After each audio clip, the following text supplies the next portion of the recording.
오늘 하나님께서 우리에게 주시는 말씀 함께 나누도록 하겠습니다. 창세기 24장 1절에서 15절까지의 말씀입니다. 아브라함이 나이가 많이 들어 늙었습니다. 여호와께서는 모든 일마다 아브라함에게 복을 주셨습니다. 아브라함이 자기 집의 모든 것을 맡아 관리하는 늙은 종에게 말했습니다. 내 손을 내 허벅지 사이에 넣어라. 그리고 하늘의 하나님이시며 땅의 하나님이신 여호와를 두고 내게 맹세하기를 지금 내가 살고 있는 가나안 족속의 딸들 가운데 내 아들을 위해 아내를 구하지 말고 내 고향 내 친척들에게로 가서 내 아들 이삭을 위해 아내를 구해오겠다고 하여라. 종이 아브라함에게 물었습니다. 만약 그 여자가 저를 따라 이 땅으로 오기 싫어하면 제가 주인의 아들을 주인께서 낳으신 그 땅으로 돌아가게 할까요? 아브라함이 말했습니다. 절대로 내 아들을 데리고 그곳으로 돌아가지 마라. 하늘의 하나님 여호와께서 나를 내 아버지 집과 내 친척의 땅에서 데리고 나오시고 내게 맹세해 말씀하시기를 내가 이 땅을 내 자손에게 줄 것이다 라고 하셨다. 그분께서 내 앞에 천사를 보내셔서 그곳에서 내게 내 아들을 위한 아내를 얻게 하실 것이다. 만약 그 여자가 너를 따라오려고 하지 않는다면 너는 이 맹세에 대해서 책임이 없을 것이다. 절대로 내 아들을 그곳으로 데리고 가지 마라. 그 종은 자기 주인 아브라함의 허벅지 사이에 손을 넣고 이 일에 대해 그에게 맹세했습니다. 그리고 그 종은 자기 주인의 낙타 가운데 10마리를 끌고 자기 주인의 온갖 좋은 물건들을 갖고 길을 떠났습니다. 그는 아람 나하라임 곧 나홀의 성으로 갔습니다. 종은 성 밖 우물 곁에서 낙타들을 쉬게 했습니다. 때는 저녁 무렵으로 여자들이 물을 기르러 나오는 시간이었습니다. 종은 기도했습니다. 내 주인 아브라함의 하나님 여호와여, 오늘 일이 잘 되게 해주십시오. 내 주인 아브라함에게 자비를 베풀어 주십시오. 보소서, 제가 이 우물 곁에 서 있습니다. 이제 이 성 사람들의 딸들이 물을 기르러 나올 것입니다. 제가 어떤 소녀에게 물동이를 내려 내가 물을 마실 수 있게 해달라고 할 때 그녀가 드십시오. 제가 이 낙타들도 물을 마실 수 있게 해드리겠습니다 라고 하면 바로 그녀가 주께서 주의 종 이삭을 위해 정하신 사람으로 여기겠습니다. 그것으로 주께서 내 주인에게 자비를 베푸신 줄 알겠습니다. 함께 읽겠습니다. 그가 기도를 채 마치기도 전에 아브라함의 동생인 나홀의 아내 밀가의 아들 부두엘이 낳은 리브가가 어깨에 물동이를 지고 나왔습니다. 아멘. 지난 이 프리덤 수련회 강사로 오셨던 이 리키김 선교사님께서 이 결혼에 대한 강의에서 이런 인터뷰를 이런 인트로를 하셨던 것이 기억에 납니다. 그러니까 많은 젊은 사람들이 결혼을 하지 않는, 아니 결혼을 하지 못하는 이유에 대해서 본인은 한 3가지 정도로 생각을 해보게 되었다, 그렇게 이야기를 하셨죠. 첫 번째는 뭐였냐? 자신의 과거에 대한 상처 때문이다. 그러니까 소위 우리가 말하는 이 트라우마 때문에 이 결혼을 선택하기를 주저한다는 것이죠. 그리고 두 번째는 그저 혼자 있는 것이 좋다고 여기는 이 세대의 이 풍조 때문이다 라고 이야기를 하셨습니다. 그리고 마지막 3번째는 자기 자신에 대한 부족함 때문이었다는 거예요. 나는 뭐 명예도 없고 학벌도 떨어지고 돈도 없고 집도 없고 차도 없고 뭐 여러모로 자신에 대한 이 연약함에 대한 이 비하 때문에 이 결혼하기를 이제 거부하거나 혹은 결혼을 하지 못한다, 그렇게 이야기를 했죠. 어쨌든 이러한 이 3가지 이 세상의 편견일 수도 있고 이 자신의 합리화일 수도 있는 이러한 문제들, 이 부정적인 인식들을 벗겨내야만 결혼에 꼴이 날 수 있다, 그렇게 이야기를 하셨던 것 같아요. 자, 그런데 문제는 뭐냐면 결혼에 꼴인을 했다고 해서 끝이 아니라는 거예요. 결혼에 대한 이 진입 장벽을 벗겨내도 여전히 이 결혼이라는 이 현실 앞에서 우리를 어렵게 하는 수많은 문제들이 찾아오게 된다는 것이죠. 미국 침례교 교단에 이 찰스 스탠리라는 목사님께서 계시거든요. 이분은 자신이 담임하고 계시는 교회 성도들이 수천 명이 될 정도로 탁월한 설교가였고 이 목회에 많은 영향력을 끼치셨던 분이셨습니다. 근데 과거에 이분께서 이제 쓰셨던 이 책의 한 구절을 보면 이런 이야기가 나와 있어요. 아무래도 이 수많은 사람들을 만나는 이 대형 목회를 하시는 이 목사님이시기 때문에 많은 성도들을 신방하지 않았겠어요? 그런데 이분이 그렇게 각 가정을 신방을 하고 그들의 삶을 대면하면서 굉장히 큰 의문을 하나 갖게 되었다는 거예요. 그것이 무엇이냐? 이 한국이나 미국이나 그 세상 그 어느 곳이나 사람이 사는 곳에는 동일하게 위기의 부부들이 참 많다는 거예요. 위기의 부부. 그러니까 한국이라고 해서 다르지 않고 잘 사는 미국이라고 다르지 않다는 것이죠. 그들을 각자 만나서 대화를 해보면 그렇게 좋은 사람일 수가 없다는 거예요. 위기의 부부인데 언제 이 결혼이 깨어질지 모르는 그 가정의 사람들인데 따로만 놓고 보면 너무 훌륭한 사람들이라는 거예요. 완전히 선남선녀라는 것이죠. 성격이 너무 밝고 예의가 바르고, 이 교양이라는 것은 기본적으로 옵션처럼 마치 장착이 되어 있어서 이 목사님의 마음을 시원케 해주는 이제 그런 성도들이었다는 거예요. 그런데 이상한 것이 뭐냐, 그렇게 괜찮은 남녀가 만나서 가정을 이루었는데 그 가정이 온전하지 못하다는 거예요. 문제가 있다는 것입니다. 그러니까 목사님께서 의문이 드시는 거예요. 아니, 왜 이 남자와 여자를 개인적으로 만났을 때는 이렇게 훌륭하고 좋은 사람들인데 왜 이들이 만나서 하나가 되면 그렇게 큰 문제가 발생할 수밖에 없는 것일까? 도대체 왜인가? 그래서 이 목사님께서 이 문제를 놓고 정말로 오랜 시간을 기도하면서 공부를 하시고 분석을 하신 거예요. 그리고 이 문제에 대한 답을 얻기 위해서 정말로 많은 위기의 부부들을 상담하고 만나게 되셨답니다. 그리고 그 긴 고민의 끝에, 노력의 끝에 그분께서 책을 하나 만드셨는데, 무슨 책이냐, 이 저속한 신앙의 대면이다라는 책입니다. 이 저속한 신앙의 대면이라는 책. 우리나라에는 아직 번역이 되지 않은 것 같아요. 그런데 그 챕터에서 어쨌든 목사님께서 이렇게 이야기를 하세요. 그러니까 우리가 가정의 위기라는 것을 겪는다고 할 때 그 위기의 본질은 성격 차이도 아니라는 거예요.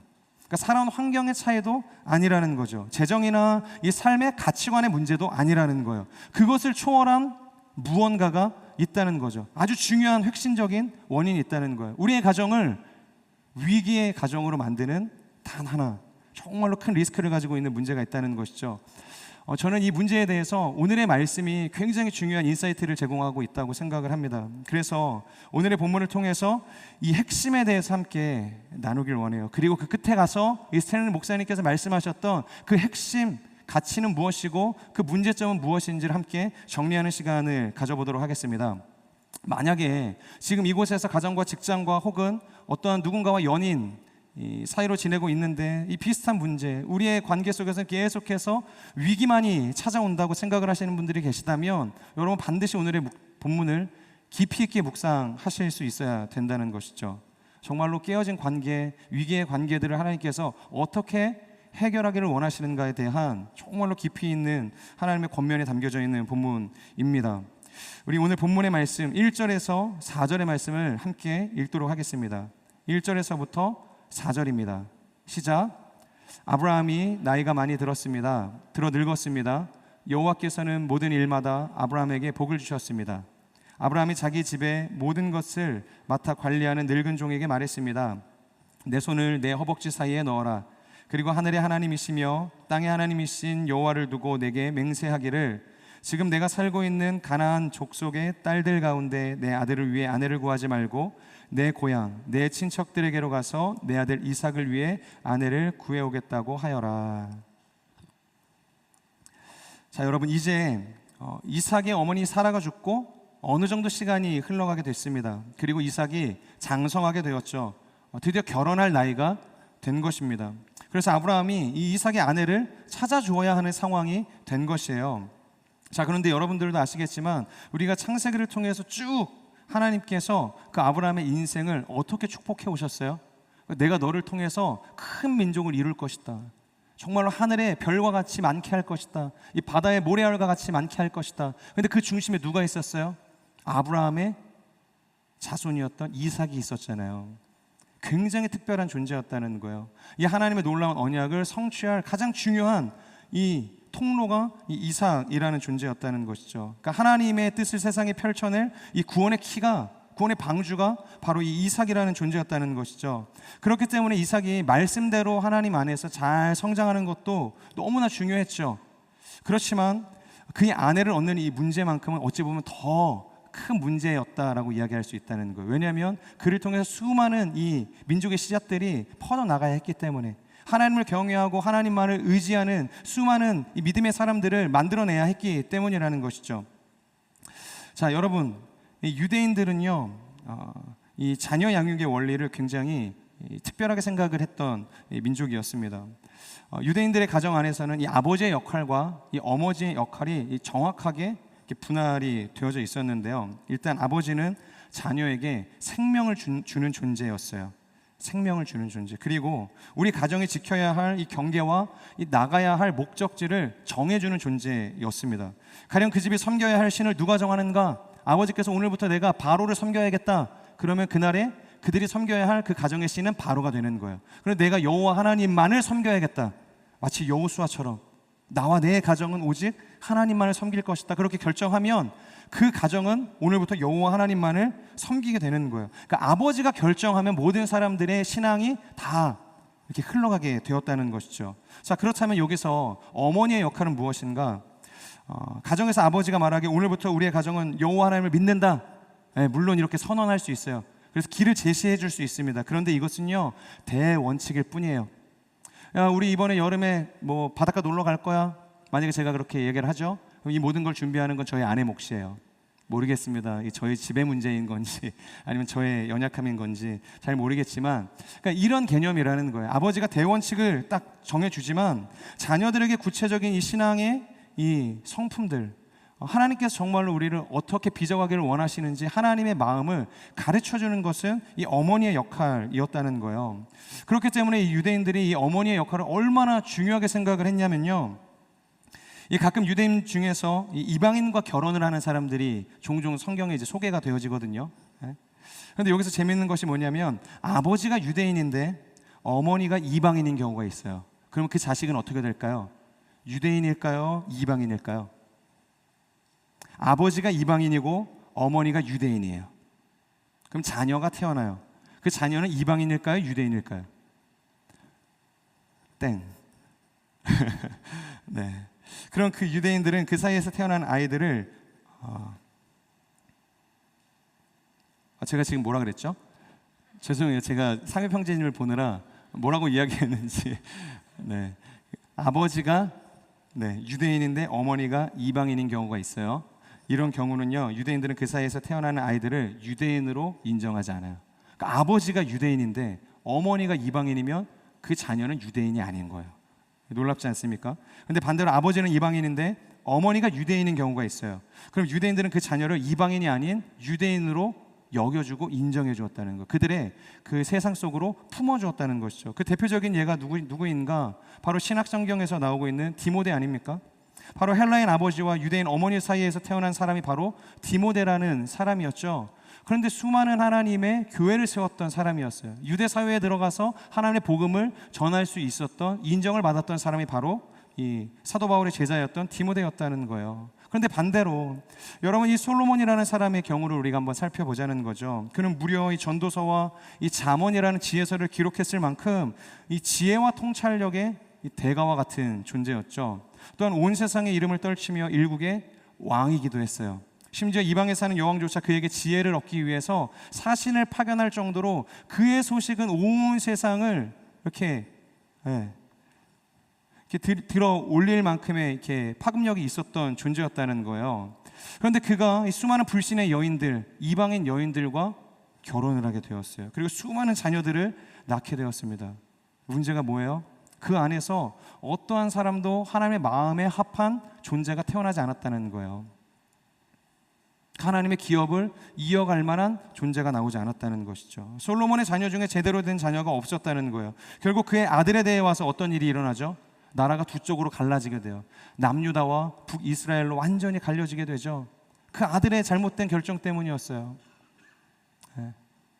그리고 결국에는 바벨론과 이 아수르에 의해서 완전히 멸망을 당하게 됐어요. 그 나라의 존재가 사라지게 되는 원인을 사실상 이 솔로몬의 때에서 제공하게 되었다는 것이죠. 자, 그러니까 이러한 과거들을 통해서 유대인들이 알고 있었던 것은 무엇이냐? 바로 아버지가 부족할지라도 어머니가 훌륭하면 된다는 거예요. 그러니까 어머니가 하나님 앞에서 자녀를 바르게 양육할 수만 있다면 그 자녀는 필경 하나님이 원하시는 훌륭한 신앙인이 될 수 있을 거라는 확신이 있었다는 거예요. 여러분, 우리가 최근 함께 나누고 있는 이 잠언을 보면 지금 다루고 있지는 않지만 앞으로 우리가 계속 묵상해 가다 보면 31장에서 이러한 본문을 마주하게 될 것입니다. 우리 개역개정으로 함께 1절의 말씀을 먼저 함께 읽도록 하겠습니다. 시작. 르무엘 왕이 말씀한 바 곧 그의 어머니가 그를 훈계한 잠언이라. 2절. 내 아들아, 내가 무엇을 말하랴? 내 태에서 난 아들아, 내가 무엇을 말하랴? 서원대로 얻은 내 아들아, 내가 무엇을 말하랴? 그러니까 그 어머니가 왕인 이 르무엘을 향해서 훈계하고 있는 거예요. 똑바로 살라는 거예요, 하나님 앞에서. 그러면서 뭐라고 이야기하냐? 10절. 누가 현숙한 여인을 찾아 얻겠느냐? 그 값은 진주보다 더하니라. 그러니까 현숙한 여인을 어떻게 얻을 수 있는가, 그리고 그 현숙한 여인을 얻는다는 게 얼마나 중요한 일인가에 대해서 이야기하면서 마지막 30절, 고운 것도 거짓되고 아름다운 것도 헛되나 오직 여호와를 경외하는 여자는 칭찬을 받을 것이라. 그러니까 오직 여호와를 경외하는 여인의 필요성에 대해서 이 왕에게 훈계하면서 이야기하는 거예요. 그런 현숙한 여인, 하나님을 경외하는 여인을 너의 아내로 맞아들여야 한다. 그러면서 이 31장 전체를 보면, 그러면 앞으로 하나님께서 너희 나라를 통해 일으킬 놀라운 일들이 열매처럼 이제 쌓이게 될 것이다, 이런 이야기를 하는 것이죠. 그러니까 여인을 잘 얻는 것이 중요하다, 그 이야기를 지금 잠언서에서 이야기하고 있다는 거예요. 한 나라의 왕에게조차 잊지 않고서 훈계하고 있었다는 거예요. 자, 여러분, 그러니까 오늘의 말씀 속에서 이 아브라함을 한번 보자는 거죠. 그러니까 내 아들 이삭은 영적인 계보를 이어서 하나님의 큰 민족을 반드시 이루어야 할 사람입니다. 이 하나님의 언약을 이루기 위해서 정말로 필요한 것이 있다면 그것이 무엇인가? 다른 것이 아니라는 거예요. 무조건 아브라함의 입장에서는 영적인 아내를 만나야 되는 거예요. 하나님을 경외할 수 있는, 하나님을 두려워할 수 있는 그런 현숙한 여인을 만나야 했다는 거예요. 그게 사실 제일 중요했다는 거죠. 근데 지금 눈을 들어서 자신이 살고 있는 가나안 땅을 보는 거예요. 약속의 땅이어서 들어오기는 했지만 그곳에 하나님을 경외하는 여인들이 없는 거예요. 하나님을 사랑하는 현숙한 여인과 같은 존재가 없는 것이죠. 전부가 다 우상을 숭배하고 있고 하나님을 필요로 하지 않는 여인들 뿐이었다는 거예요. 그러니까 지금 어딘가에 있을 이 이삭의 아내를 얻기 위해서 이 가나안 땅에서는 얻을 수가 없는 거죠. 그래서 시선을 어디로 돌려요? 자신이 떠나왔던 그 메소포타미아 지역, 자신의 그 고향 땅으로 눈을 돌리게 돼요. 왜냐하면 그곳에는 자신의 가족들이 있기 때문에. 그래서 결국에는 이 가나안 땅에서 아내를 찾을 수 없었기 때문에 이 하란 땅으로 눈을 돌리게 됐는데, 자신이 가느냐? 자신이 가지 않았죠. 바로 자신의 종 엘리에셀에게 이것을 맡겨야 하겠다, 그렇게 결정을 하게 됩니다. 자신의 아들인데, 자신의 아들의 일인데 이것을 자신이 해결하면 좋은데 그렇지 않는 거예요. 왜냐하면 일단은 하란 땅으로 좀 가면은 좋겠다라는 생각을 했지만 본인도 생각을 했을 때 딱히 어떻게 현숙한 여인을 얻어야 할지에 대해서 막막했던 거예요. 그러니까 명확한 해법이 없었던 거예요. 일단 결정을 하기는 했는데, 믿음 좋은 여인을 내 며느리로 맞이하기는 해야겠는데 내가 어떻게 그 여인을 찾을 수 있는가 고민을 했겠죠. 물론 성경은 그런 디테일에 대해서 이야기하고 있지는 않습니다. 그러다가 엘리에셀이 보이는 거예요. 누구예요, 엘리에셀이? 사실 하나님께서 이 약속의 자손이었던 이삭을 주기 전에 가장 먼저 고민을 했었던, 자신의 대를 이룰 수 있는 유일한 종 엘리에셀을 사실 상속자로 생각을 하지 않았습니까? 그만큼 유능했고 뛰어났고 재정적으로나 성품적으로나 흠이 없는 종이었다는 거예요. 그 종이 눈에 들어오는 거죠. 그래서 그에게 맡기는 거예요. 이제 이삭이 아내를 얻어야 하는데 네가 가서 그 하란 땅에서, 우리의 그 고향 땅에서 아내를 얻어왔으면 좋겠다. 엘리에셀을 전적으로 믿겠다고 지금 이야기를 하는 것입니다. 그리고 두 가지를 그에게 부탁을 해요. 뭐였냐? 첫 번째, 너는 가나안에서 여인을 구하지 말고 고향으로 가서 거기서 여자를 구해라. 우리 같이 한번 읽어볼까요? 시작.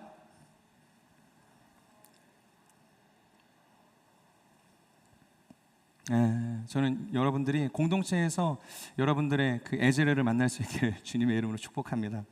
두 번째, 좋은 여자가 나타났다고 해도 가나안 땅으로 오기를 거부하면 그냥 내버려 두라. 다시 한번 같이 읽겠습니다. 시작. 나타났다고 해도 가나안 땅까지 오기를 거부하면 그냥 내버려 두라. 왜 가나안 땅으로 오기를 거부하면, 신앙 좋은 사람을 만나면 이 이삭을 그곳으로 보내서 거기에서 혼례를 치르고 가정을 이룰 수도 있잖아요. 근데 왜 이 가나안으로 오기를 거부하면 그냥 내버려두고 그냥 돌아오라고 이야기를 한 것일까? 왜냐하면 하나님께서 아브라함에게 어떤 땅에 살 것을 명령하셨어요? 어떤 땅을 복 주셨어요? 가나안 땅에서 살 것을 명령을 하셨고, 그 가나안 땅을 통해서 복을 이룰 것이라고 하나님께서 약속을 하셨다는 거예요. 언약을 하셨다는 거예요. 그렇기 때문에 자신의 가문이 번영을 이루고 축복을 받아야 할 땅은 다른 곳이 아니라 반드시 이곳이어야 한다는 거예요. 하나님께서 지명해 주신 그곳이라고 믿었던 것이죠. 즉 그 하나님의 말씀을 동의하지 못한다면, 그 비전을 함께 공유하고 소유하지 못한 여인이라고 한다면 아무리 훌륭한 성품이라고 할지라도 필요 없다는 거예요. 괜찮다는 거예요. 따라서 지금 아브라함의 요청에 가장 중요한 이 며느리의 그 절대적인 기준은 두 가지 뭐였냐면, 첫째도 믿음이고 두 번째도 믿음이에요. 다른 이야기를 하는 것 같지만 결국에는 이 믿음이라는 원리만이 담겨져 있다는 거예요. 다른 건 다 모르겠고 믿음이 있으면 데려오라는 거예요. 이 두 가지 상황에 대한 믿음을 가지고 있다면 그 여인 데리고 오라고 이야기하는 것이죠. 그렇다면 그 여인을 통해서 하나님께서 반드시 이 영적인 자손을 일으켜 세우실 것이라는 것을 알았다는 거예요. 따라서 여러분, 나머지는요, 있어도 그만이고 없어도 그만일 수 있어요. 믿음 좋은 여자, 근데 뭔가 형편과 그런 이 사회적인 기반들은 뭐 떨어질 수 있습니다. 근데 오늘 성경에서 이야기하는 것은 믿음만 있으면 된다고 이야기하는 거예요. 바로 르무엘의 어머니가 훈계한 것과 같은 원리인 것이죠. 고운 것도 결국에는 다 빛을 발할 그날이 오게 될 거라는 거예요. 오직 여호와를 경외하는 그 여인만이 하나님 안에서 영원토록 칭찬을 받을 것이다. 그 여인을 통해서 그 가문이 빛을 발하게 될 것이라는 것입니다. 자, 그런데 문제가 있어요. 문제. 어떤 땅으로 가야 할지도 알아요. 그리고 어떤 여인을 데려와야 할지에 대한 주인의 의중도 알았어요. 엘리에셀이 이제 떠나기만 하면 됩니다. 문제가 뭘까요?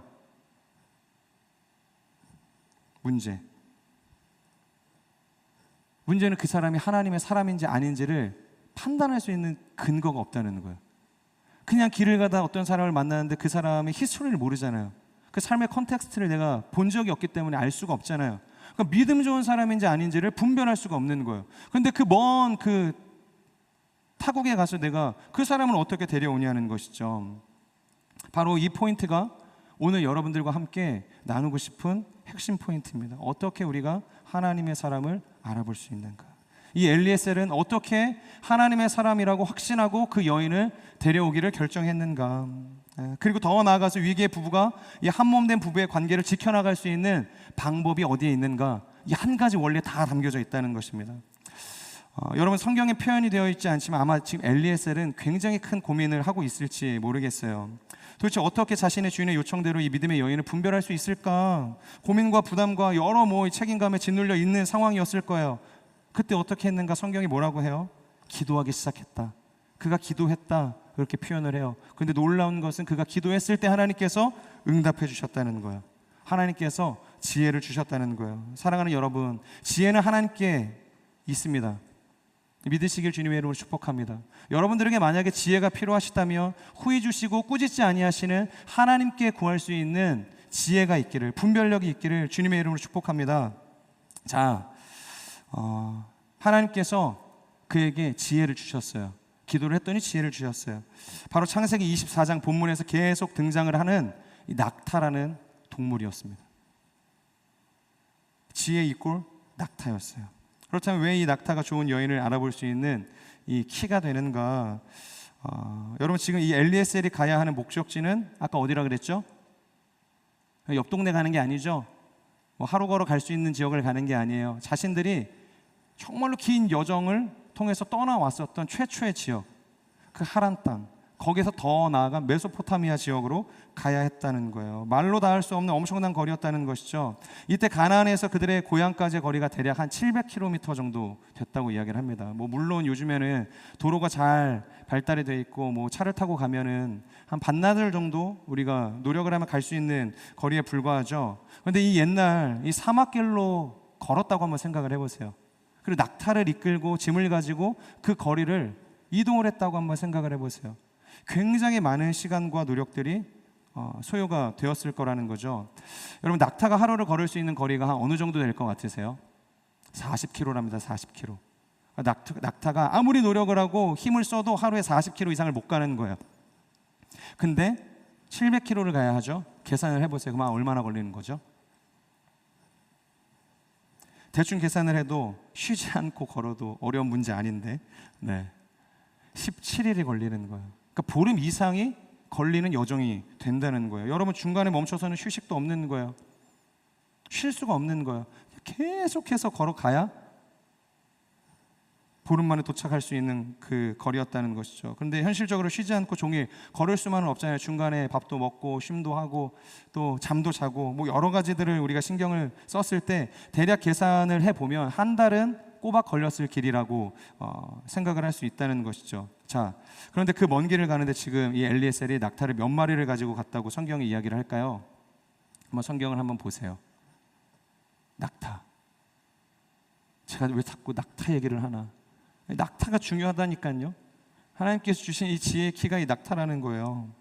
네. 낙타가 몇 마리죠? 네, 낙타를 10마리나 데리고 가고 있어요. 자, 초행길입니다. 그리고 낙타가 10마리나 돼요.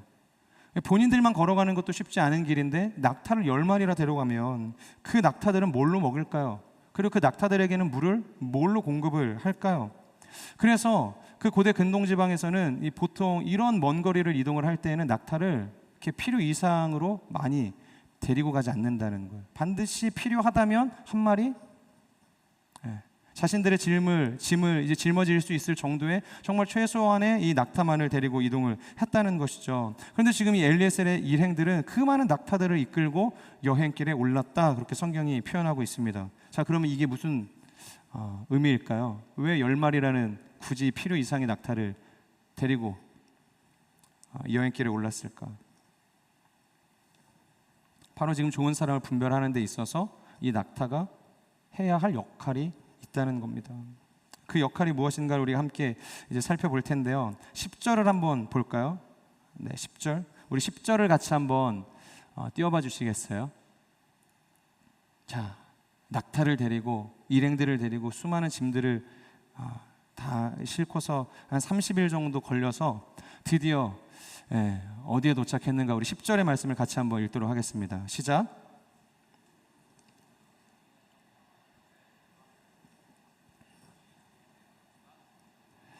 그는 아람 나하라임 곧 나홀의 성으로 갔습니다.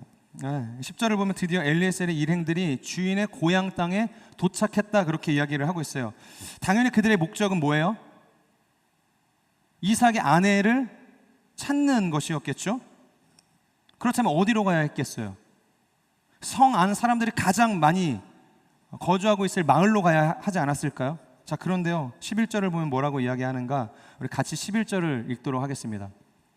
마을로 가야 하는데 그들이 마을로 가지 않아요. 시작.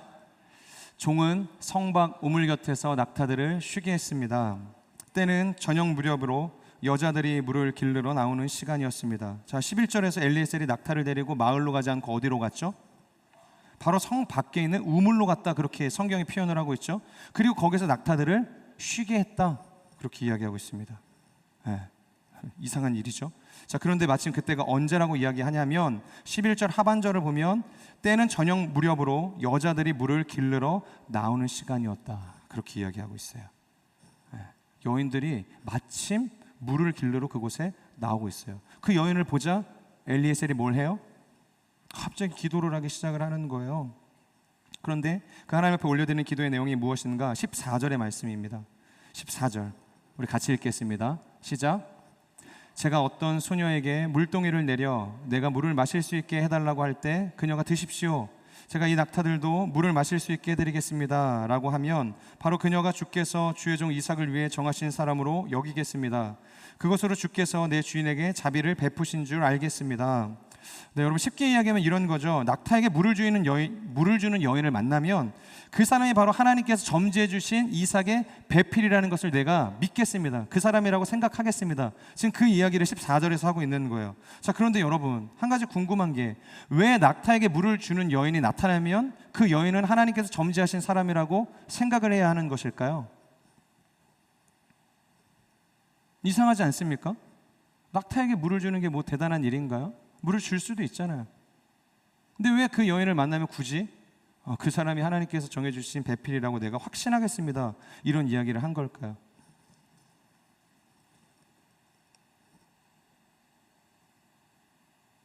바로 여기에는 이 하나님께서 엘리에셀에게 주신 지혜가 있는 거예요. 정말로 세상의 지혜로는 결코 깨달을 수 없는 이 구속사를 완전히 관통하고 있는 하나님의 지혜가 이곳에 담겨 있다는 것이죠. 여러분, 잘 한번 들어보세요. 당시 고대 근동 지방의 우물을 보면요, 그러니까 우리가 생각하고 있는 그런 우물의 모양이 아닌 거예요. 우리는 그냥 이 두레박을 내려가지고 물을 길르면 한 10m 정도 이제 밑으로 내려간 이 두레박이 이제 물을 떠올려주는 그런 우물들을 이제 생각을 하지 않습니까? 그런데 당시의 우물은요, 무려 한 5m 정도를 깊게 밑으로 파 내려 들어가야 되는 것이죠. 그리고 여러 사람이 내려가서 물을 뜰 수 있도록 굉장히 넓고 깊게, 그리고 오르락 내리락 할 수 있는 계단을 만들어야 했다라는 거예요. 그러니까 당시에 이 사람들이 물을 뜨기 위해서는요, 깊고 넓은 우물에 두레박을 내리는 것으로 끝나는 게 아니라 내가 이 항아리를 이렇게 짊어지고서 내려가는 수고를 해야만 했다는 거예요. 그리고 그 25m를 내려가서 그곳에서 물을 떠서 25m를 다시 올라와야 되는 수고를 해야 되는 거예요. 그래야 이 한 항아리를 내가 가득 채울 수 있는 것이죠. 말 그대로 엄청난 노동이라는 거예요. 그래서 제가 여기서 한 가지 의문이 드는 거죠. 자, 그러면 도대체 낙타에게 물을 먹이겠다고 이야기했는데 이 낙타에게 물을 먹이려면 도대체 얼마나 많은 물을 준비를 해야 하는가? 그래서 찾아봤습니다. 낙타는 물을 얼마나 먹는 동물인가? 그러면 일단 낙타는요, 10분 만에 95리터의 물을 마셔요. 10분 만에 95리터. 이게 어느 정도의 양이냐면 우리가 흔히 먹는 이 파란색 정수기 통 있죠, 큰 통. 이게 보통 20리터예요. 지금 낙타 한 마리가 이 파란색 정수기 물통 5개를 쉼없이 이제 흡수하는 거예요. 그런데 낙타가 몇 마리예요? 낙타를 10마리나 무려 이 엘리에셀이 데려갔어요. 그럼 950리터, 50통인 거예요. 이 여인이 이 낙타에게 물을 먹이려면은 이 50통이 필요한 거예요. 이건 말도 안 되는 거죠. 그래서 자, 여기서 지금 누군가에게 물을 좀 달라고 할 때 사람에게 물을 주는 행위는요, 어려운 거 아닙니다. 그냥 내가 떠온 이 항아리에서 그냥 물 한 바가지 퍼가지고 주면 되는 정도인 거예요. 아무런 문제가 없는 거죠.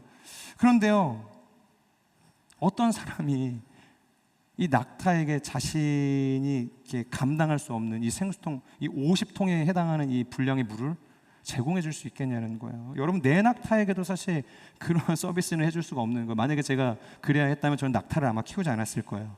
할 수가 없는 거예요. 그런데 창세기 24장 14절을 보면 이 엘리에셀이 하는 말이 뭐냐면, 만약 이렇게 불가능한 사람을 만나게 된다면, 이게 그러니까 불가능하다는 거예요. 자신들이 데려온 이 10마리의 낙타에게 물을 줄 수 있는 여인을 만난다는 건 현실적으로 불가능하다는 거예요. 은혜가 아니면 할 수 없다는 거예요. 그러니까 하나님께서 개입하지 않으신다면 그런 여인은 죽었다 깨어나도 만날 수 없다는 것을 그가 알고 있었던 것이죠. 그런데 오늘의 말씀을 보면요, 기적이 일어나게 되죠. 엘리에셀이 불가능한 기도를 하고 기다리고 있는데 24장 16절 우리 같이 한번 읽어볼까요? 24장 16절.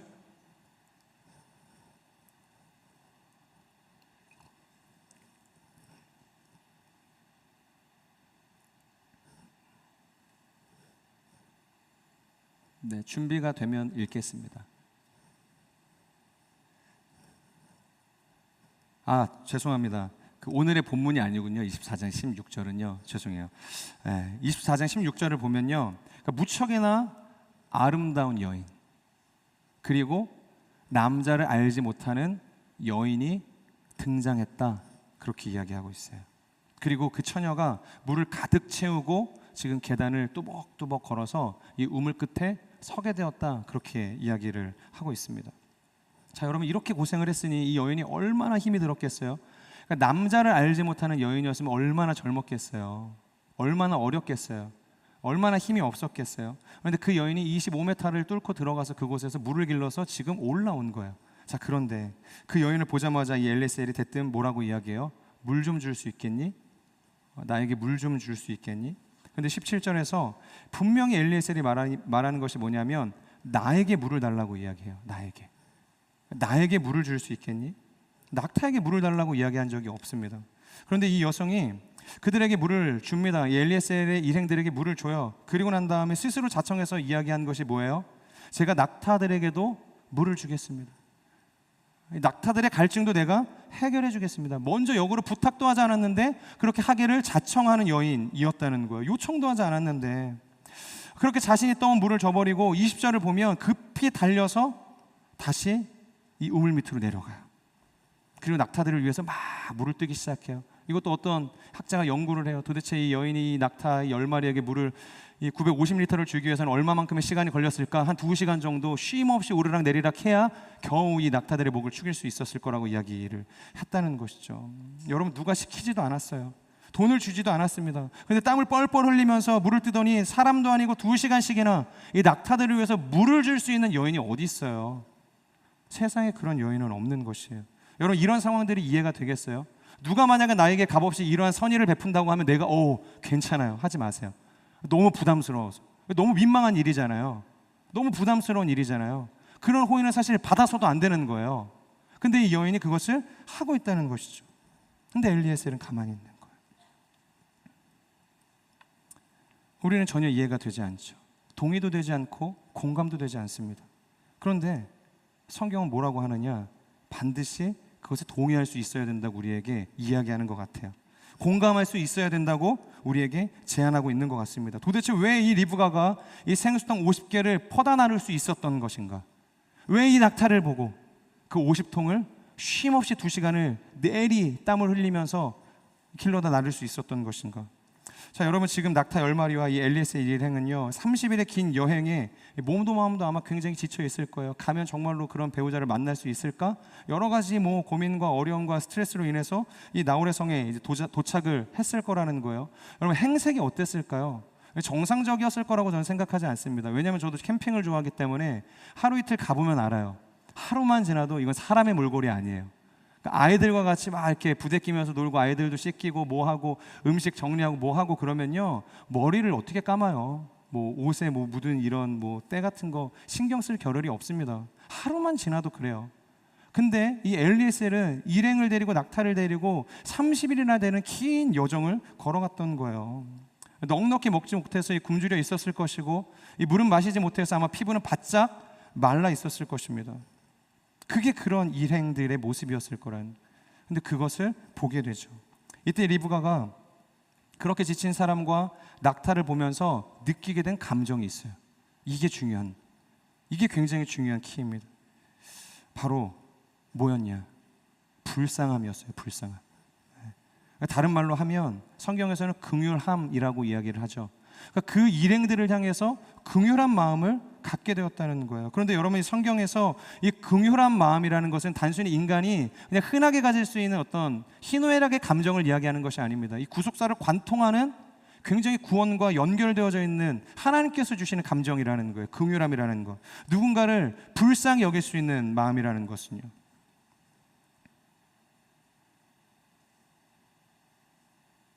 오늘 이 말씀에 나오는 이 목마른 낙타는요 그렇기 때문에 구속사적으로 굉장히 중요한 이 특징을 가지고 있습니다. 그리고 더 나아가서 중요한 존재를 연결하고 있어요.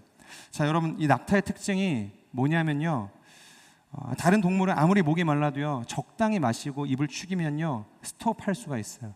괜찮아, 이제 어느 정도 갈증을 해결했어. 그런데 낙타는 그런 법이 없다는 거예요. 그런 법이 없다는 거예요.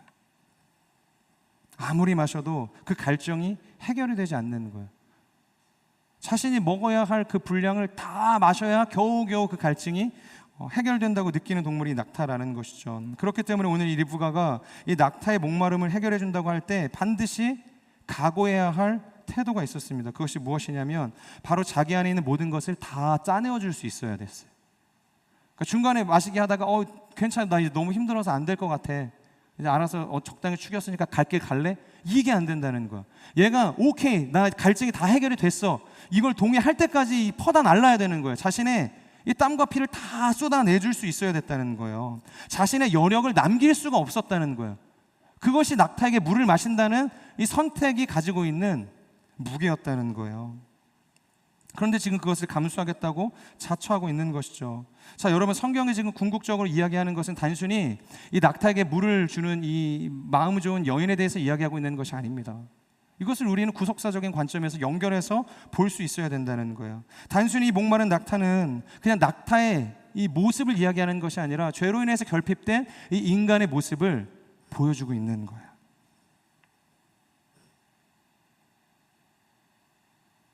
죄로 인해서 결핍을 가지고 있는 이 인간의 한계에 대해서 이야기하고 있는 것입니다. 그 어떤 인간도 죄로 인해서 하나님 안에서 의로 완전한 사람은 없는 것이죠. 죄로 인해서 계속해서 우리는 의에 대한 결핍을 가지고 살아가는 존재가 되었어요. 의로움이 한 방울도 없는 거예요. 그러니까 완전히 의에 대해서 메말라 있는 존재가 되었다는 것이죠. 자, 그렇다면 이런 죄인이 구원을 받기 위해서, 의에 대한 갈증을 해결하기 위해서는 어떻게 해야 돼요? 스스로가 그것을 할 수가 없다는 것이죠. 반드시 누군가가 이 리브와 같이 뛰어들어서 그의 갈증을 해결해 줘야 했다는 것이에요. 자신을 그냥 죽여야겠다, 내가 정말로 다 쏟아내야겠다, 그런 정말 불굴의 희생정신을 가지고 달려들지 않으면 그 사람이 가지고 있는 이 의에 대한 이 갈증을 결코 해결할 수가 없었다는 거예요. 자, 다시 말해서 우리의 결핍을 해결해 주기 위해서는 그것을 해주려고 하는 사람도 반드시 죽겠다고 하는 각오를 해야 해요. 그렇지 않고서는 결코 우리의 의로움은 완전해질 수가 없어요. 우리가 느끼고 있는 이 의로움에 대한 결핍은 해결이 되어질 수가 없다는 거예요. 자, 그런데 세상에 그런 존재가 있어요? 이 리브와 같은 사람이 있습니까? 그렇게 누군가를 향해서 선대를 가지고 선한 마음을 가지고 긍휼함을 가지고 찾아오는 사람이 있습니까?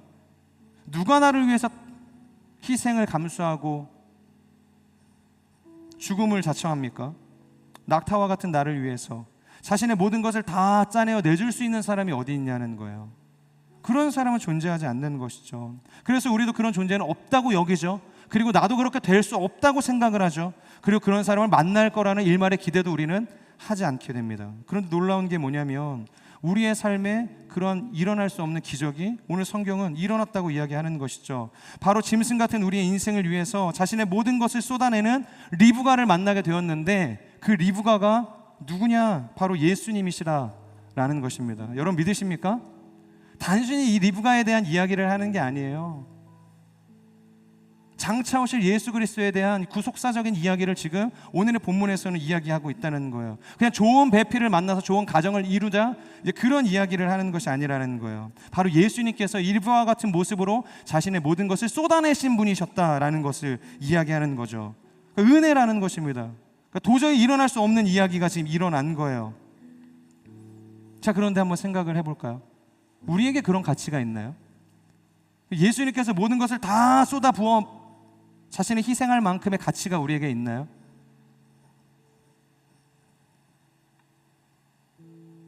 없죠. 전혀 없어요. 티끌만큼도 없는 존재예요. 그런데 이상한 것이 무엇이냐? 그럼에도 불구하고 예수님께서는 그렇게 죽어가는 우리를 그냥 외면하지 않으셨다는 거예요. 그냥 지나쳐가지 않으셨다는 거예요. 나는 짐승인데, 나는 티끌 같은 존재인데, 여러분 지나가는 개미를 보면서 긍휼한 마음을 가지고 계신 분 계세요?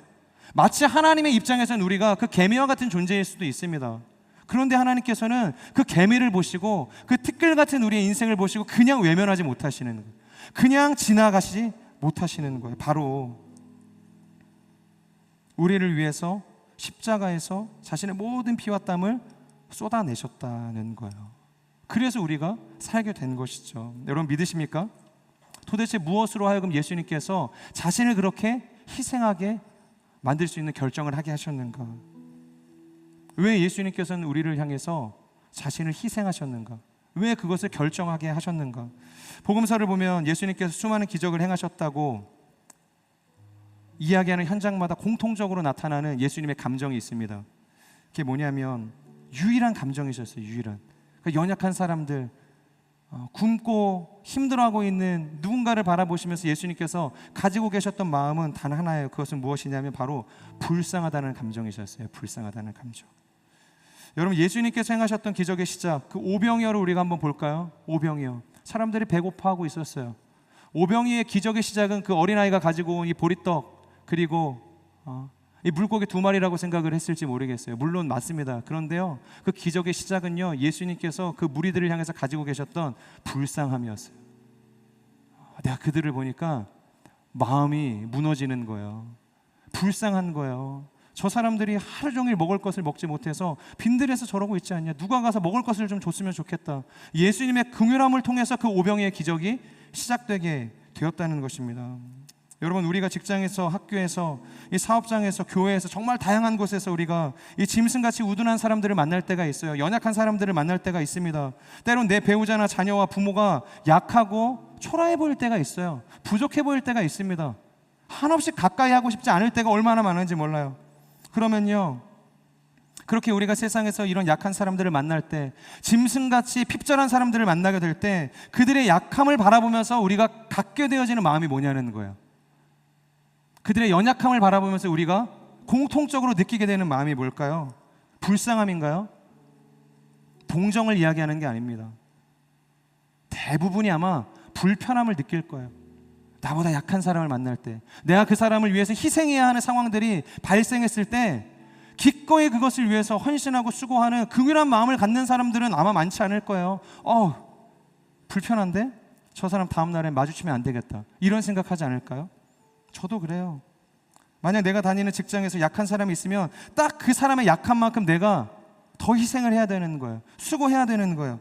그러니까 불편하죠. 가정에서 내 자녀와 부모가 약하면 내가 그만큼 희생해야 되는 거예요. 내가 헌신해야 되는 거예요. 그러면 사랑하는 가족일지라도 그냥 불편한 거예요. 불편한 가족들이 되는 것입니다. 이처럼 여러분, 우리는 약한 모든 존재가 다 불편하게 다가오는 죄인인 거예요. 그런데 이상하게도 예수님께서는 그렇게 약하고 넘어지는 사람들을 볼 때마다 잊지 않고 느끼셨던 특유의 감정이 있었어요. 그것은 바로 약한 사람들을 향한 불편함이 아니라 불쌍한 마음이었습니다. 바로 긍휼한 마음이었던 것이죠. 사랑하는 여러분, 우리 모두는요 죄인입니다. 동의하세요? 우리가 지난주 월요일날 그 전도를 나갔을 때 거기에 그런 항목이 있었잖아요. 우리 모두는 죄인이라는 것을 믿으십니까? 많은 사람들이 거기에다 우리는 죄인이 아니라고 붙이셨다고요. 세상에 많은 사람들이 우리는 죄인이 아니라고 생각을 해요. 이 죄인이라는 것을 인정하는 것이 사실 쉽지 않죠. 그런데 성경은 우리가 죄인이라고 이야기해요. 이 낙타와 같은 짐승이라고 이야기합니다. 만약 예수님이 그런 우리를 보고 불편함을 만약에 느끼셨다, 불편하다, 불편하다, 그러면 우리 모두는 아마 다 이곳에 없었을 거예요. 다 지옥에 갔을 것입니다. 그런데 오늘 우리가 구원을 받은 이유가 무엇인가? 바로 예수님께서 이 죄에 대해 넘어지고 무너진 우리를 보면서 불편함이 아니라 너무 불쌍한 거예요. 너무 불쌍한 거예요. 얼마나 힘이 들까? 얼마나 마음이 아플까? 도대체 저 친구의 저 방황은 언제쯤 끝이 날까? 언제쯤 나를 기억하고 다시금 돌아올까? 계속해서 애잔한 마음을 가지고 언제나 불쌍한 마음을 품고 계신다는 거예요. 그렇기 때문에 여러분, 이 긍휼한 감정이라는 것은 인간적인 감정이 아니라는 거예요. 인간적인 감정이 아니에요. 이 구속사적인 감정, 하나님의 구원을 일으킬 수 있는 감정이라는 거예요. 회복을 만들어내는 감정이라는 것입니다. 만약 우리 안에 이 약한 사람을 보고 불쌍함이 느껴지지 않는다면요, 여러분, 그 사람은요 그 안에 하나님의 마음이 없는 거예요. 예수님의 마음이 없는 것입니다. 빌립보서에서 이야기하잖아요. 너희 안에 이 마음을 품으라. 곧 그리스도 예수의 마음이니. 긍휼함을 품으라는 것입니다. 죄된 우리의 인생을 향해서 불편함이 아니라 긍휼함을 가지시고 찾아오셨던 예수 그리스도의 그 사랑의 마음을 우리에게 가지라고 명령하는 거예요. 여러분, 이것이 제가 처음에 말씀드린 이 찰스 스탠리 목사님께서 도달한 결론이셨어요. 왜 수많은 선남 선녀, 조건으로만 볼 때는 진짜 완벽한 사람들, 그 사람들이 만나면 가정에 위기가 찾아오는가? 왜일까요? 바로 그런 가정에 다투고 깨어질 때 그곳에 어김없이 부족한 것이 한 가지가 있었어요. 그것은 바로 상대가 넘어지고 약해졌을 때 아내와 남편 모두가 서로를 보면서 불쌍해하지 않았다는 거예요. 그 사람을 바라보면서 긍휼해하지 못했다는 거예요. 그냥 저 남편이 불편한 거예요. 저 아내가 불편한 거예요. 엄마가 불편한 거예요. 아빠가 불편한 거예요. 가족들이 다 불편한 겁니다. 직장 상사가 그냥 서로 불편할 뿐인 거예요. 그러니까 난 불편하려고 이 회사에 온 게 아닌데, 이 불편하려고 내가 너랑 연애 시작한 거 아닌데, 내가 너를 낳은 게 아닌데, 다 치워버리는 거예요. 상대방이 연약해지면 마치 거슬리는 물건을 버리듯이 그냥 치워버리는 거예요. 이혼을 결정하게 되는 겁니다. 그 사람을 이간질하게 되는 거예요. 회사를 사직하게 되는 것이죠. 사랑하는 여러분, 그렇기 때문에 어떤 가정에서든지 그 가정의 어려움을 이겨내고 한 가족으로서 하나님의 구원을 경험했다면 그곳에 무엇이 있었는가? 그것은 연약한 서로를 바라보며 불편함을 가졌던 것이 아니라 뭘 가졌어요? 서로를 불쌍히 여기는 예수님의 마음이 있었다는 거예요. 바로 내 자녀가 약해지고 내 배우자가 약해지고 나의 부모가 연약해졌을 때 그것을 보며 저는 여러분들이 불편함이 아니라 불쌍함을 느낄 수 있는 인생이 되기를 주님의 이름으로 축복합니다. 그 예수님의 마음, 그 주님의 마음을 여러분들이 다 소유할 수 있는 인생이 되기를 주님의 이름으로 축복합니다. 우리 그 말씀을 기억하면서 이 찬양이 떠올랐어요. 김도연 씨의 곡에 주님의 마음을 가진 자라는 찬양이 있거든요. 주님의 마음을 가진 자, 우리 같이 이 찬양 고백하면서 하나님 앞에 나아가도록 하겠습니다.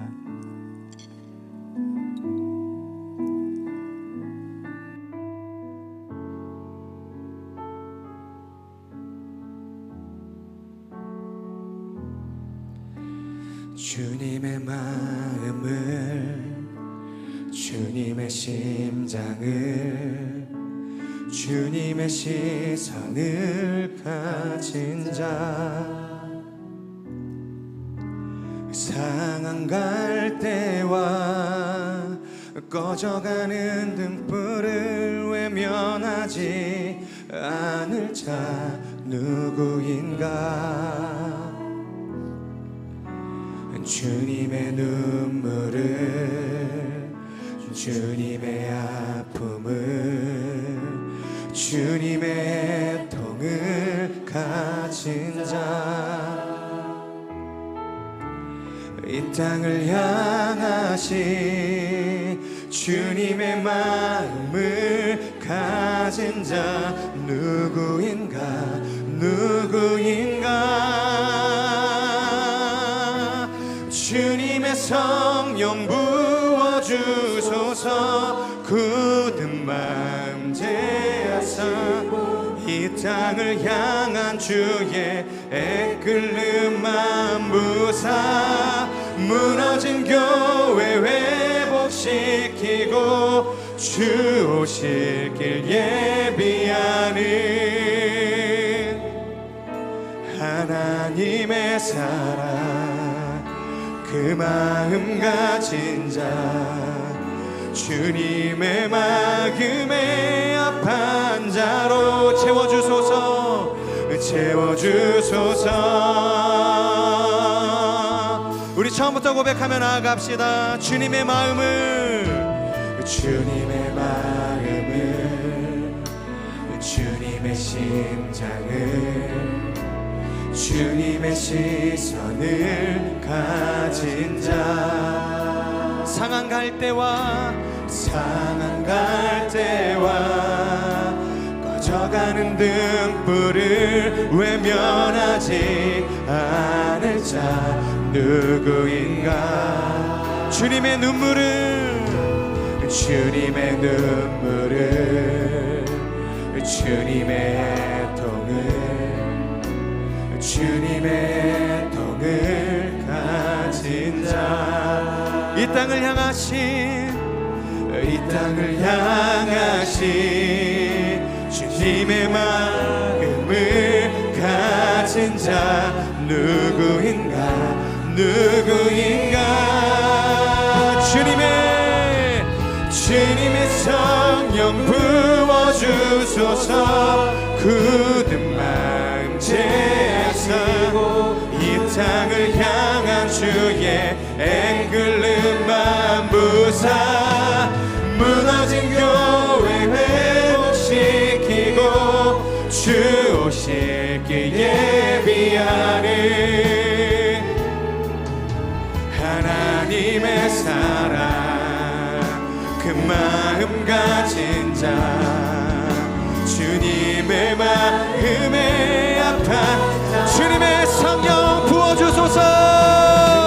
주님의 성령 부어주소서. 굳은 마음 제하시고 이 땅을 향한 주의 애끓는 마음 부사, 무너진 교회 회복시키고 주 오실 길 예비하는 하나님의 사랑, 그 마음 가진 자, 주님의 마음에 합한, 우리 한 번 더 선포합시다. 주님의 성령 부어주소서. 굳은 마음 제하시고 이 땅을 향한 주의 애끓는 마음 부사, 무너진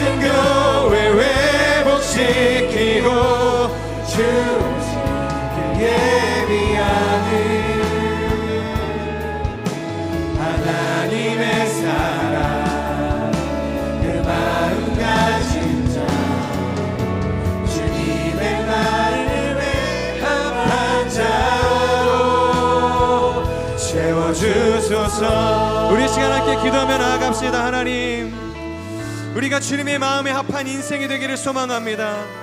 주께서 바라보시는 것을 바라보게 하여 주시옵소서. 너희 안에 이 마음을 품으라. 곧 그리스도 예수의 마음이니, 하나님 연약한 인생을 바라보면서 불편함을 갖는 것이 아니라 긍휼의 마음, 주께서 우리를 바라보셨던 그 불쌍함의 마음을 가지고 살아가는 거룩한 인생이 될 수 있도록, 그래서 위기의 모든 관계들을 다시 한번 우리가 재정립하며 그곳에 하나님 나라의 거룩한 회복을 끌어오는 인생이 될 수 있도록 기름 부어 주시옵소서. 이 시간 주여 간절히 선포하며 기도하며 나아갑시다. 주여, 주님의 성령 부어주소서. 주님, 우리에게 주님의 마음을 부어주시옵소서. 우리에게 주님의 마음을 부어주시옵소서. 너희 안에 마음을 품어라. 곧 그리스도 예수의 마음이니, 하나님 이 땅에 무너져가는 교회를 바라볼 때, 무너져가는 나의 가정을 바라볼 때, 하나님 상처와 하나님 실패로 얼룩지 하나님 나의 인생을 바라볼 때, 하나님 내가 불편함을 갖지 않게 해주시고 오직 예수 그리스도께서 품으셨던 하나님 그 길의 마음을 가지고 나아가는 하나님의 사람들이 될 수 있도록 성령 하나님 역사하여 주시옵소서. 그 주님만을 바라봅니다. 그 주님만을 의지합니다. 오 신실하신 하나님, 오 주님, 주님,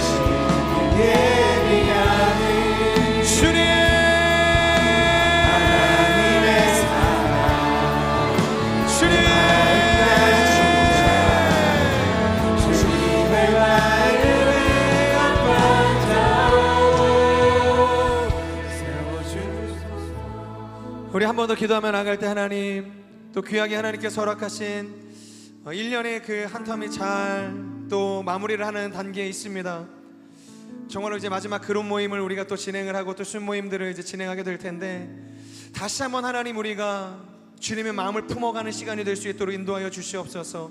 주께서 우리 가운데 주셨던 그 선하고 아름다운 마음으로 다시 한번 우리가 회복되어지는 시간이 될 수 있도록 하나님 인도하여 주시옵소서. 지나온 시간들에 대해서 하나님 우리가 감사하며 기뻐하며 하나님의 은혜를 노래하는 시간이 될 수 있도록 하나님 인도하여 주시옵소서. 부족한 것에 우리의 시선이 가지 않게 하여 주시고 차고 넘치도록 채워주신 그 하나님의 한량없는 사랑과 은혜를 바라보며 그것을 감사하며 높여드리는 시간이 될 수 있도록, 그래서 오늘 마지막 모임의 주인이 우리가 아닌 예수 그리스도가 되는 시간이 될 수 있도록, 오직 예수 그리스도의 그 거룩하신 이름만을 높여드리는 하나님 마지막 순모임이 되어질 수 있도록 성령 하나님 역사하여 주시옵소서. 다시 한번 하나님 우리가 기도하며 나아갈 때 그런 모임을 주님 앞에 올려드리며, 주님 앞에 올려드리는 내 순모임 주님 앞에 올려드리며 함께 주여 간절히 선포하며 기도하며 나아가겠습니다. 주여, 주님 마음 내게 주소서. 주님, 내 아버지 이 마지막 순모임을 주님 손에 올려드립니다. 마음 내게 주소서. 하나님께서 역사하여 주시옵소서. 주님의 하나님께서 임하여 주시옵소서. 지나온 시간들에 대한 불평과 하나님의 불만과 하나님의 안 좋은 기억들에 대한 하나님 넋두리가 되지 않게 하여 주시고, 연약한 우리의 인생이었지만 하나님께서 포기하지 않으시고 우리를 붙드시고 채워주신 놀라운 하나님의 그 은혜와 사랑을 하나님 우리가 다시 한번 바라보며 그 하나님 앞에 영광을 올려드리며 거룩함을 다시 한번 회복하는 은혜의 시간이 될 수 있도록 성령 하나님 역사하여 주시옵소서. 사랑하는 주님, 짐승 같은 우리의 인생, 죄로 인해 죽을 수밖에 없던 이 티끌 같은 우리의 인생을 그저 외면하지 않으시고 긍휼함을 가지시고 불쌍히 여기심으로 우리를 구속하시고 하나님 나라의 자녀가 되게 하신 그 크신 하나님의 사랑을 우리가 찬양합니다. 하나님, 우리의 인생 가운데에도 수많은 하나님 우리가 사람들을 만나게 될 때 정말 어떤 사람은 나에게 있어서 참으로 불편함을 주는 사람이라 느껴질 때가 있고, 나에게 전혀 도움이 되지 않을 거라 여기는 정말 가시와 같은 사람들을 만나게 될 때가 있습니다. 하지만 그럴 때에도 불구하고 하나님, 우리가 그냥 단순히 그런 관계에서 오는 어려움과 그 상황적인 그 어려움으로 인해서 그들을 정죄하며 판단하며 불편함을 갖는 인생이 되지 않게 하여 주시옵소서. 예수님께서 우리를 향해서 가지셨던 마음, 리브가가 그 엘리에셀의 일행과 그 짐승이었지만 낙타들을 향해서 가졌던 그 긍휼의 마음, 바로 이것이 예수 그리스도의 마음 아니겠습니까? 우리를 부르신 모든 삶의 영역에서 어떤 사람을 만나든지 어떠한 자리에 내가 섰든지 이 긍휼한 마음, 예수 그리스도의 마음을 품어내는 하나님의 사람들이 될 수 있도록 성령 하나님 역사하여 주시옵소서. 그래서 위기의 모든 관계들, 우리의 가정들, 우리의 직장, 우리의 사업과 우리의 모든 하나님 그 관계의 영역들이 다시 한번 이 예수의 마음으로 인해서 온전히 회복되어질 수 있는 놀라운 부흥을 경험할 수 있도록 성령 하나님 역사하여 주시옵소서. 우리의 그룹이 그렇게 회복되기를 원합니다. 우리의 순이 그렇게 회복되기를 원합니다. 이 요셉 공동체가 예수 그리스도의 그 긍휼의 마음으로 다시 한번 회복을 얻길 소망합니다. 주님의 긍휼로 하나님 요셉 공동체와 하나님 5개의 그룹과 하나님 순과 그 순원의 모든 삶을 가득 채워주시는 놀라운 은혜가 오늘 이 예배로부터 흘러넘치게 하여 주시옵소서. 그렇게 함께 하실 주님을 찬양합니다. 긍휼함을 가지고 우리의 인생을 구속하신 예수 그리스도의 이름으로 감사하며 기도드립니다. 아멘. 우리 주님 앞에 우리 감사의 박수 올려드립시다. 아멘. 주님을 찬양합니다.